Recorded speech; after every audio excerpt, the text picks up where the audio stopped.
रविवारचा दिवस होता.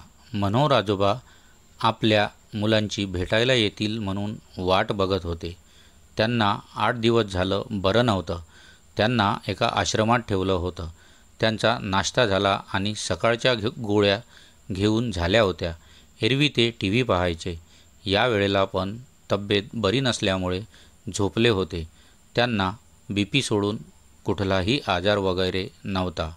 परंतु वय झालं ना की काही ना काही शरीराच्या तक्रारी सुरूच असतात. तेही त्याकडे दुर्लक्ष करून आलेला दिवस छान जगत होते. एक 90 पार केलेले आजोबा ते एका आश्रमात राहत होते. त्यांनी आयुष्यभर खूप कष्ट केले. त्यांनी गव्हर्नमेंट सर्व्हिस केली. त्या काळात पगार फार नव्हता, पण आजोबांनी त्यांच्या तिन्ही मुलांना खूप शिकवलं आणि त्यांना त्यांच्या पायावर उभं केलं. त्यांची दोन्ही मुले प्रकाश आणि आनंद दोघेही इंजिनियर होते. मुलगीही चांगल्या पोस्टवर कंपनीत मॅनेजर होती. तिघेही सेटल होते, शहरात राहत होते. पण आजोबांना आता घरी एकटं ठेवणं योग्य नव्हतं, कारण दोन्ही मुले आणि सुनाही जॉबमुळे बिझी राहत. मुले शाळेत जात होती. आजोबांना घरी एकटंच राहावं लागेल. त्यांचे मेडिसिन आणि इतर काही गोष्टी हव्या असतील तर त्यांना वेळेवर मिळाव्यात म्हणून मुलांनी त्यांना आश्रमात ठेवण्याचा निर्णय घेतला. त्यांचं मन सुरुवातीला तयारच नव्हतं, पण त्यांच्या मिसेस गेल्यानंतर ते खूप एकटे पडले होते. त्यांना आश्रमात जायच्या आधी मुलगी कल्पना त्यांना भेटली आणि 2 दिवस सोबत राहिली. त्यांना काय हवं नको ते सगळं घेऊन दिलं. बाकी आजोबांना तर पेन्शन मिळत होती. ते कधीही मुलांना 1 रुपयाही मागत नव्हते. पण बिझी लाईफमुळे त्यांच्याकडे लक्ष द्यायला कुणाला वेळ नव्हता, कारण प्रत्येकाला आपली स्वप्ने पूर्ण करायची असतात. संसार असतो, यात गुरफटले जातात सगळेच. मग आजोबांच्या घरची स्थितीही अशीच होती. मग त्यांनीही मनाची तयारी केली. आपण आश्रमात जायचं आणि तिथे समवयस्क लोकांसोबत छान राहिलेलं आयुष्य आनंदाने जगायचं. आता आपल्याला काही होवो, आपण परत या घरी नाही यायचं असं ते ठरवतात. आजोबांनी काही मागितलं तर सुनबाई म्हणायच्या, काय ओ बाबा, तुम्हाला देईपर्यंतही धीर नाही निघत? काम असतात महत्त्वाची, चालू. असं उठता येत नाही. आजोबा समजून घ्यायचे, काही बोलत नव्हते. त्यानंतर त्यांना प्रत्येक गोष्ट मागितली तर असंच ऐकवलं जाईल. सून आणि मुलगा दिवसा नोकरी करायचे. नातवांशी त्यांना बोलावं म्हटलं तर त्यांना अभ्यास असायचा, क्लासेस असायचे. कधी कुणी समवयस्क मित्र भेटला तर गप्पा मारायचे, पण त्यांना करमत नसतं. कुणीही त्यांच्याशी बोलायला तयार नव्हतं. येणारा दिवस ते ढकलत होते. पण त्यांना आश्रममध्ये ठेवण्यात आलं. त्यांनी आश्रमालाच आपलं घर समजलं. त्यांना खूप आनंद झाला. त्यांच्यासारखी अनेक लोक त्यांना भेटत गेले. समवयस्क भेटले, गप्पा गोष्टी करू लागले. ते तिथे रमून गेले होते. छान मजेत दिवस चालले होते. तिथला स्टाफ छान काळजी घेत होता. त्यामुळे त्या आजोबांचे दिवस छान जात होते. तेही मजेत होते. अधूनमधून मुले त्यांना भेटायला येत. कधीकधी ते आजोबा आजारी पडायचे वयोमानाप्रमाणे, पण लगेच बरे व्हायचे. त्यांचा सगळा खर्च त्यांच्या पेन्शनमधून करण्यात येई. पण त्यांना कधी काही झालं तर त्रास तर स्टाफ किंवा डॉक्टर घरच्यांना फोन करून कळवायचे. तर त्या मुलाला राग यायचा, त्याला वेळ नसायचा. घरातही सगळं बघावं लागायचं. मुलगी ही तिच्या संसारात आणि जॉबमध्ये बिझी होती. आजोबा खूप समजदार होते.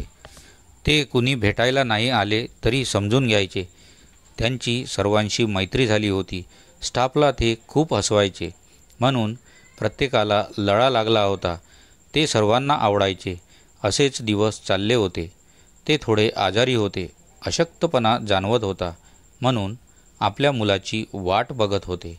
तो महिना झाला आलाच नव्हता. त्या दिवशी आजारी असताना ते झोपले होते. त्यांना आपल्या मुलाचा आवाज कानी पडला. त्यांना मनाला धीर आला. छान वाटलं. आपला माणूस सोबत असला ना, कुठलाही आजार असू देत, एक आधार मिळतो, लढण्याची ताकद मिळते. त्याच दिवशी थोड्या वेळाने त्यांच्या खोलीशेजारीच त्यांना बडबड ऐकू येत होती. ते गाढ झोपून गेले होते, परंतु पुसटसा आवाज येत होता.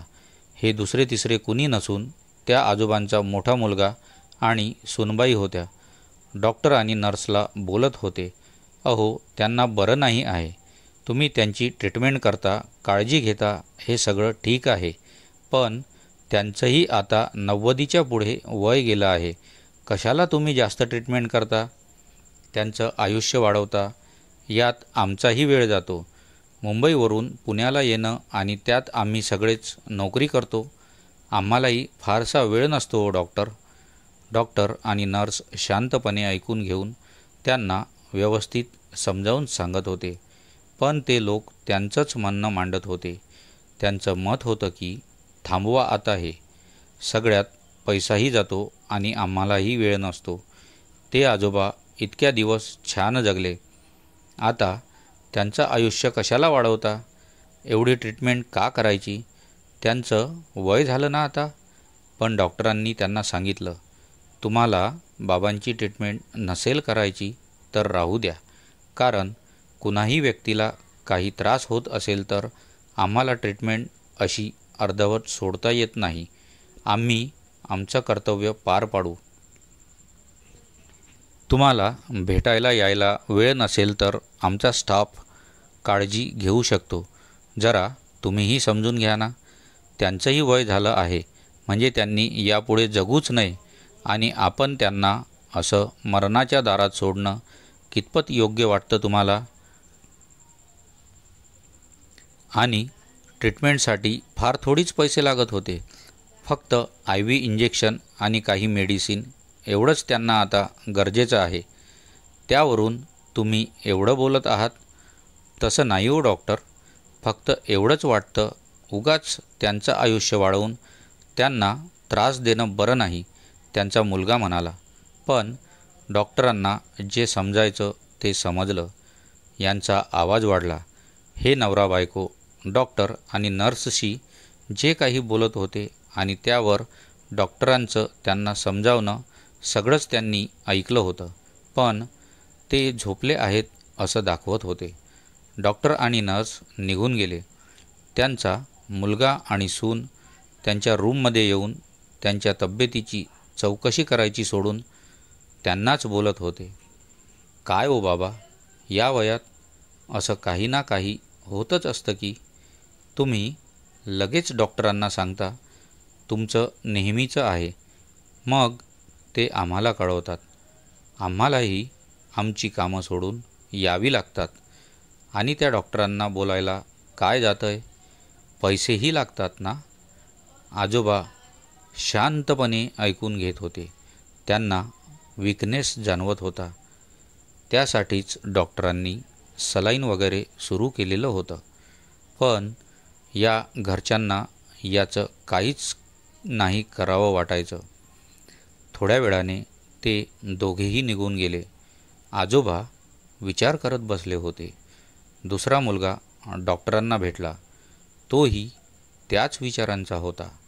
आता वय झालंय, जोवर राहतील तोवर ठीक, पण 90च्या पुढे वय गेलंय. तुम्ही फार काही करू नका, जेवढं जमेल तेवढंच करा. डॉक्टरांनी त्यालाही समजावून सांगितलं की त्यांना फार मोठा आजार झालेला नाही की ज्यासाठी त्यांना एवढे पैसे लागतील, आणि ही ट्रीटमेंट दिली की ते बरे होतील. त्यामुळे तुम्ही प्लीज समजून घ्या. डॉक्टरने असं बोलताच तो निघून गेला. मुलांचे असे विचार, बोलणं ऐकून ते खचून गेले असावेत. रोज व्यायाम करणारे, सर्वांशी गप्पा मारणारे, मस्करी करणारे, हसत खेळत असणारे आजोबा नेहमी कधीतरी आजारी पडायचे, पण 2 दिवसात बरे व्हायचे. यावेळेस का कोण जाणे, त्यांची जगण्याची उमेदच संपून गेली असं वाटत होतं. त्यांच्याकडे बघून ते त्या दिवशी खूप विचार करत होते. डॉक्टर सकाळी सर्व पेशंटला तपासण्यासाठी राऊंडला आले.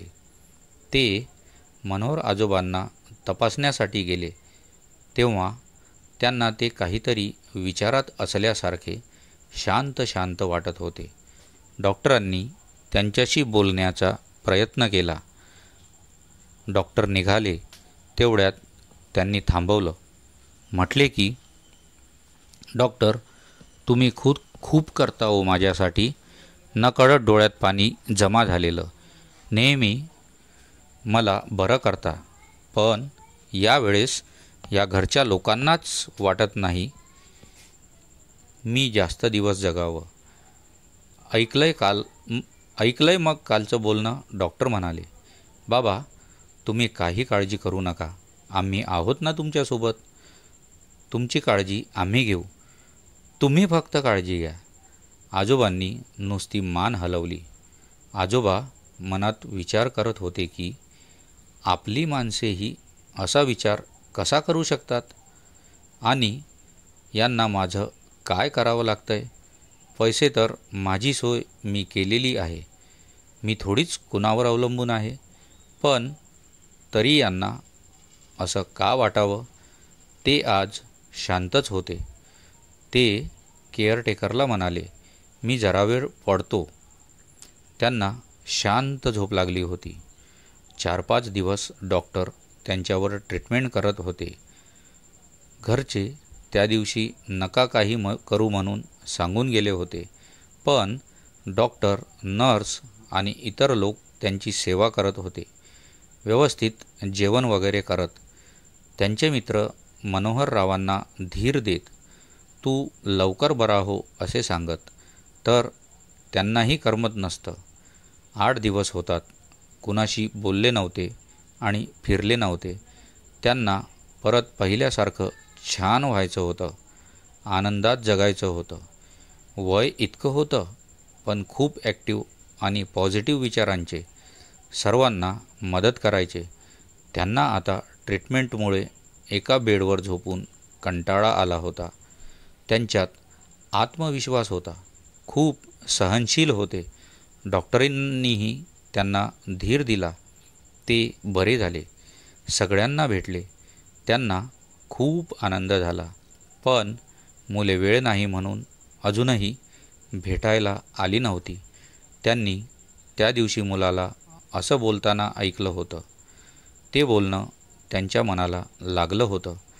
त्यांच्याकडे खूप पैसा होता, पण असे माझ्यासारखे इतरही लोक असतील, माझ्यासारखे त्यांना काय वाटत असेल.